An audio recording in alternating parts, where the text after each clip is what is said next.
सिमट रही ये बस्तियां गोद में तराई की, थारू के बसेरे बातें बुकसार की, बातें बुकसार की।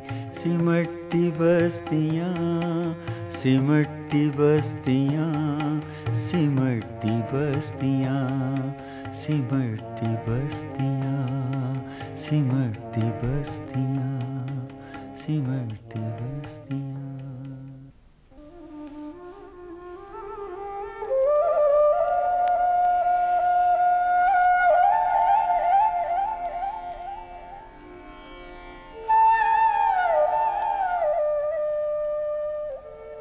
भारत कला, साहित्य और संस्कृति की सांझी विरासत का देश है। इंद्रधनुष के रंगों से सजा हमारा ये भारत देश विभिन्न धर्मों, जातियों और जनजातियों का एक अद्भुत संगम है। जनजाति शब्द यूं तो स्वतंत्रता प्राप्ति के उपरांत अस्तित्व में आया। भारत के सीमांत क्षेत्रों में और मध्यवर्ती वन्य क्षेत्रों में रहने वाले जो भी आदिवासी थे, उनको जनजाति नाम दिया गया।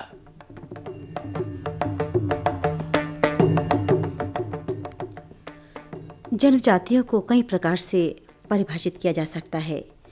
जनजाति या आदिम जाति परिवार के समूह में एक ही भूभाग में निवास करते हैं, एक ही भाषा बोलते हैं।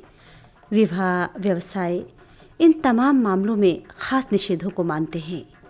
पारस्परिक व्यवहार में भी देखें तो ये लोग विशिष्ट नियमों का पालन करते दिखाई देते हैं। आधुनिक सभ्यता और संस्कृति से प्रायः दूर हैं।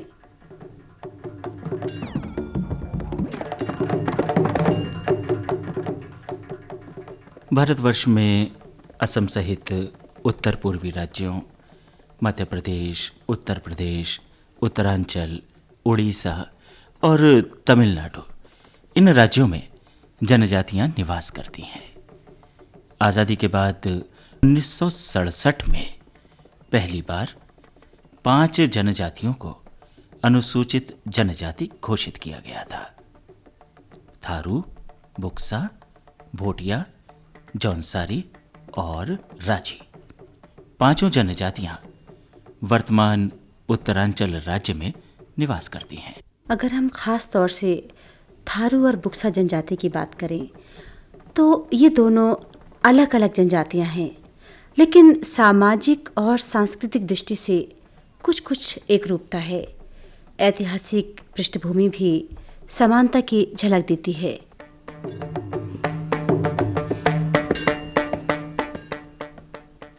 उत्तरांचल में नेपाल की सीमा से लगे क्षेत्र में थारू जनजाति निवास करती है।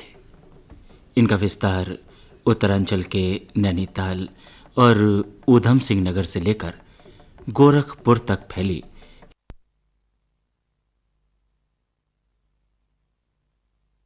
हिमालय की तराई में है। तराई में नेपाल की पूर्वी सीमा नदी मेची से लेकर पश्चिमी सीमा नदी महाकाली तक थारू रहते हैं। इस क्षेत्र के समतल मैदान और राप्ती का जो आसपास का इलाका है, उसमें थारुओं की आबादी सबसे ज़्यादा है। बिहार में चंपारण और मुजफ्फरपुर ज़िले में थारू रहते हैं। उत्तर प्रदेश में अगर देखें तो लखीमपुर खीरी, गोंडा, नेपाल सीमा, गोरखपुर और बहराइच, ये सब थारुओं के मुख्य निवास स्थल हैं। उत्तरांचल राज्य में नेपाल की सीमा से लगे क्षेत्र में तराई और भाबर की लंबी संकरी पट्टी में थारू जनजाति निवास करती है। ये कहा जा सकता है कि थारू कुमाऊं और हिमालय की प्रमुख जनजाति है।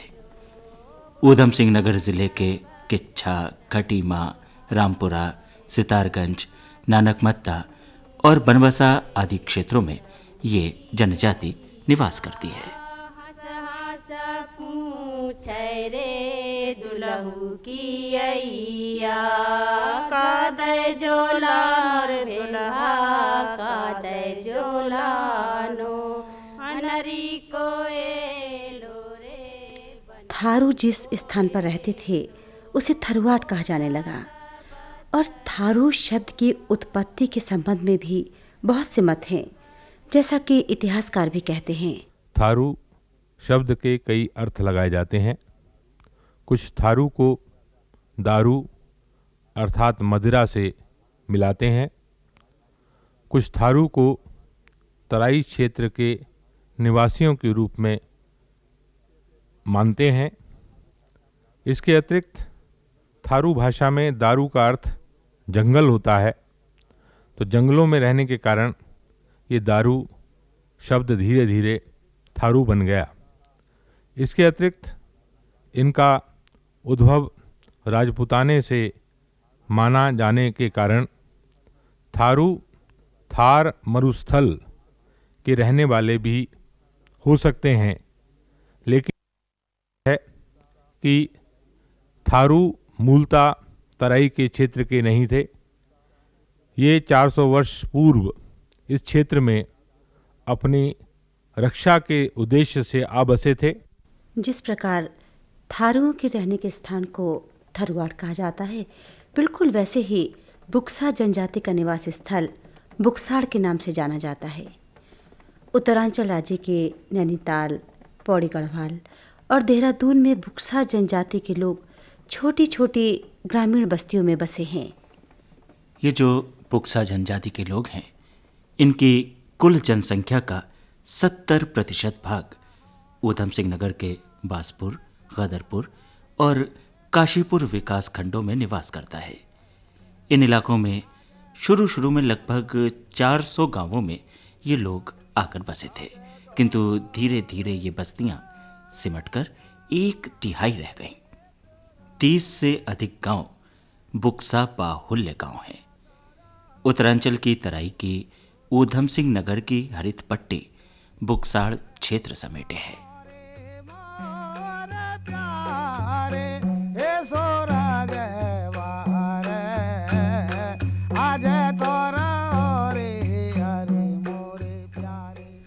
तराई के इस इलाके में कई शताब्दियों पूर्व ये लोग आकर बसे। शुरुआती दौर में ये उजाड़ बियावान घने जंगल थे और यही इनका बसेरा था। बुक्सा जनजाति के उस दौर के बारे में देखिए बुक्सा आज भी क्या बताते हैं। पहले जंगली जंगल था, वन मानुस रहते थे। उन वन मानुसों को जो है मतलब जादू भी जानते थे हमारे पहले बुजुर्ग लोग। वो जादू के जरिया से उन वन मानुसों को भगाने के बाद उसके बाद जहाँ जहाँ जंगल मतलब खाली देखा वहाँ पर उन्होंने मतलब वसीकत बनाई। वसीकत बनाने के बाद जो है गांव दर गांव मतलब उन्होंने बसा दिए, कितने गांव बना दिए। उसके बाद जो है परिवार बढ़ते चले गए, वैसे ही मतलब गांव बढ़ते चले गए। मतलब जहाँ भी जगह खाली देखी, इस जो जंगल पर तो मतलब कोई था ही नहीं पहले, काट काट करके जो है जंगल को मतलब और मतलब आबादी बनाई। उसके बाद खेतीबाड़ी का काम किया, खेतीबाड़ी का काम चलता रहा। उसके बाद आगे को सभी काम होता रहा। मतलब हम लोग जो है यहाँ आकर के, अब वहाँ तो बताते हैं हमारे बड़े बूढ़े के वहाँ मतलब फौज में भर्ती थे, मगर यहाँ जो है मतलब कोई ऐसी मतलब फौज या कोई नौकरी का कोई यहाँ मतलब साधन नहीं था। बहुत मतलब मुसीबत झेली। शेर, चीते, भालू, इस जंगल में हाथी, सभी जानवर थे, मतलब सबको वैसे मतलब काबू में किया। इस प्रकार हम देख रहे हैं कि मुगल काल में यानी कई 100 साल पहले थारू और बुक्सा जनजाति के लोग हिमालय की तलहटी में आए, तराई की पट्टी में अपनी बस्तियां बसाईं और आज़ादी के बाद 1967 में इन्हें जनजाति घोषित किया गया।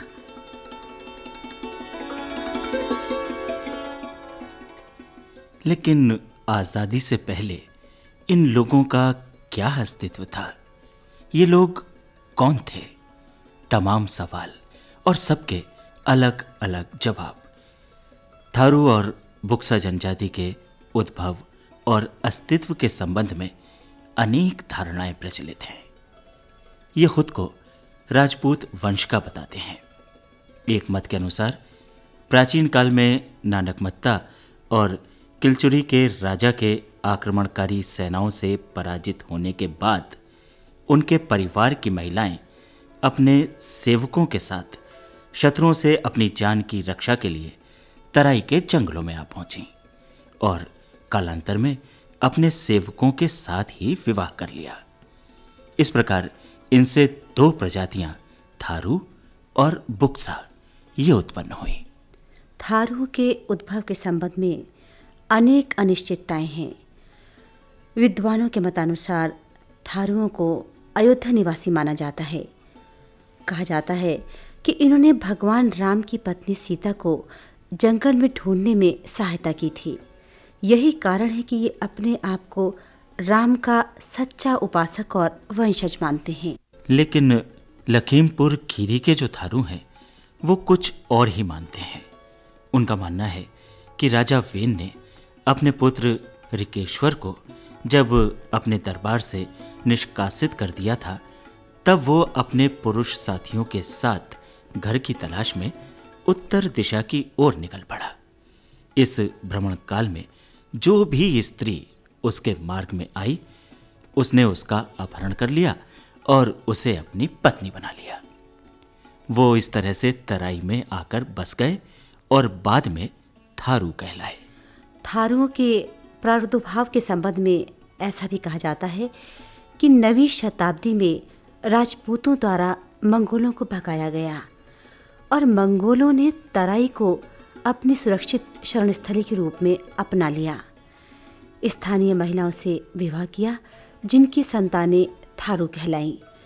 थारुओं की शारीरिक रचना मंगोल और पहाड़ के लोगों से मिलती जुलती है। लेकिन जो बुद्धिजीवी वर्ग के थारू हैं, उनका ऐसा भी मानना है कि मुगल काल में थरुआट बसा था। जब भारत के अधिकांश भागों में मुगलों का राज्य था, उस समय राजस्थान के चित्तौड़गढ़ में राजा रतन सिंह राज्य करते थे। राजा रतन सिंह की धर्मपत्नी महारानी पद्मावती अत्यंत रूपवती थीं। मुगल बादशाह अलाउद्दीन द्वारा पद्मावती को पाने की लालसा के कारण सन 1303 में मुगलों और राजपूतों में युद्ध हुआ था। राजा रतन सिंह वीरगति को प्राप्त हुए और महारानी पद्मावती ने जौहर गति प्राप्त की। मुगलों के अत्याचार बढ़ने से कुछ राजपूत राणा भटकते भटकते तराई के जंगलों में आ बसे। तराई में बसे अधिकांश थारू स्वयं को सिसोदिया परिवार का वंशज भी बताते हैं। स्वयं को महाराणा प्रताप वंशी भी कहते हैं। थरुआट में हम लोगों को थारू कहा जाता है, क्योंकि हम लोग राजस्थान से जिसमें महाराणा प्रताप के साथ मुगलों से युद्ध हुआ था, तो अपनी माँ बहनों की, अपने परिवार की इज्जत बचाने के लिए हम लोग जो वहाँ से माइग्रेट किया और इस तराई में आकर बसे। और तराई में चूँकि तराई का अभ्रंश तारू, उसी का अभ्रंश रूप थारू के रूप में हम लोगों को उपजाति के रूप में प्रयोग किया गया। और वैसे हम लोग अपने आगे नाम के आगे राणा लगाते हैं और हम ऐसा मानते हैं कि हम लोग महाराणा प्रताप के वंशज हैं। उन्हीं में से जो सैनिक थे और वो यहाँ आकर बसे।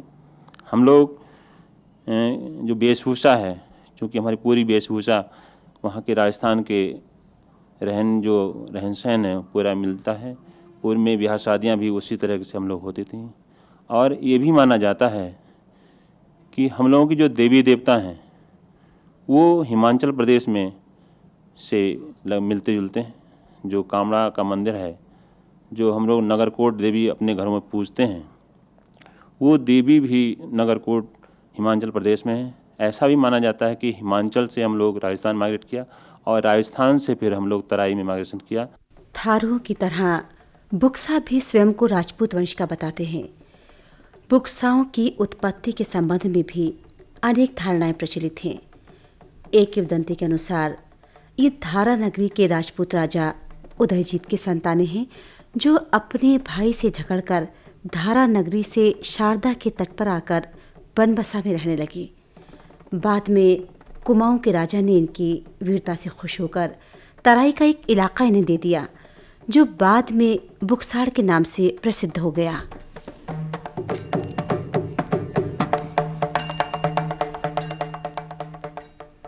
बुक्साड़ में एक और मान्यता है। बुक्सा अपने को थारा नगरी के राजा जगत देव की संतान मानते हैं।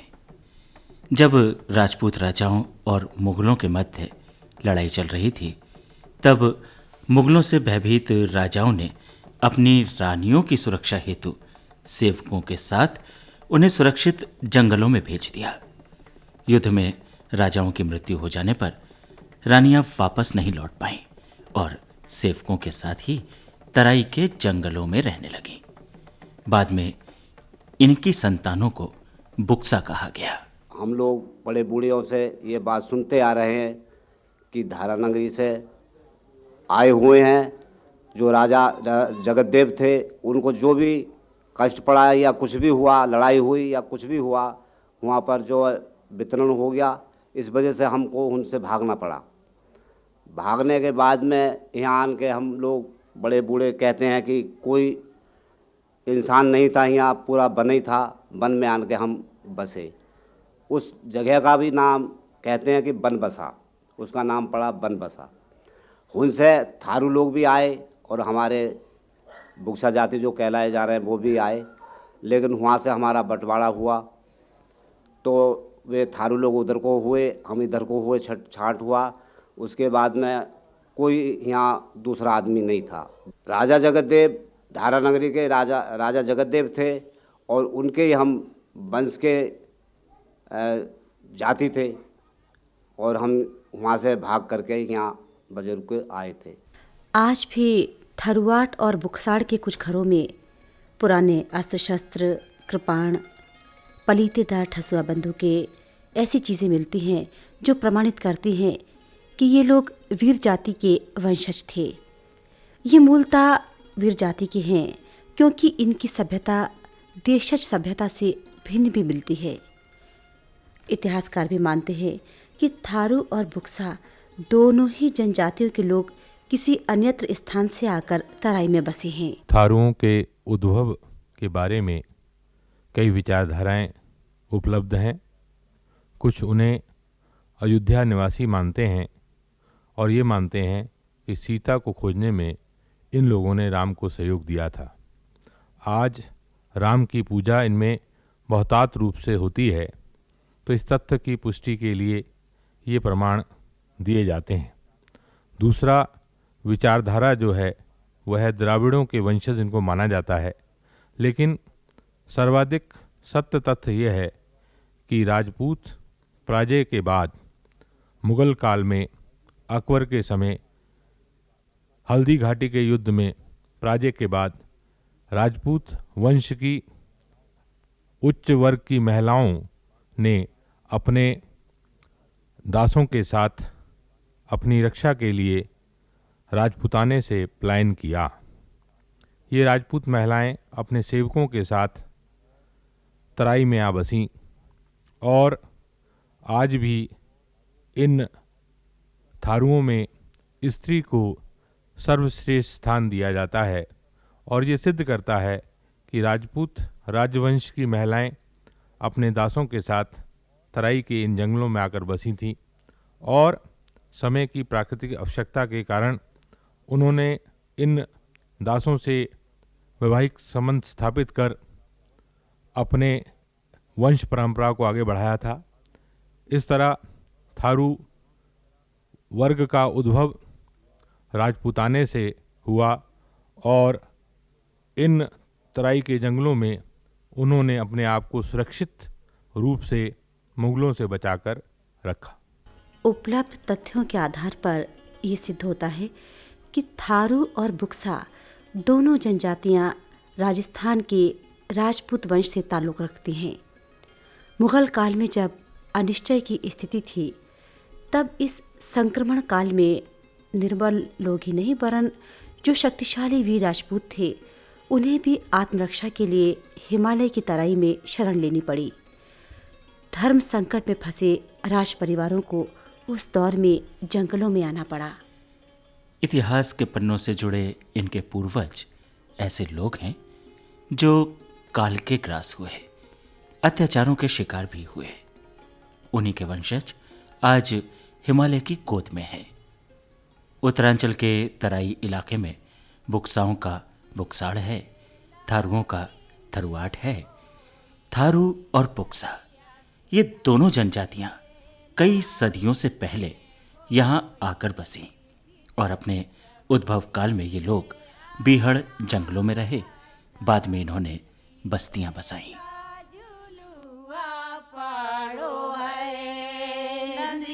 किनारे बेला किन्ने बोई, बिच बिच बोई रे अनारसा कीरी एका झुलुआ पाड़ो है।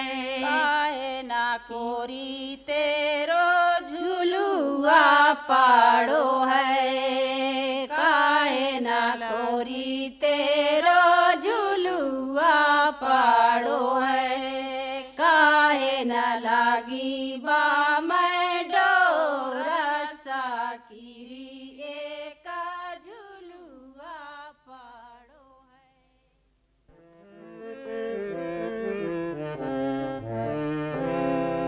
सिमट रही ये बस्तियां गोद में तराई की, थारू के बसेरे बातें बुकसार की, बातें बुकसार की।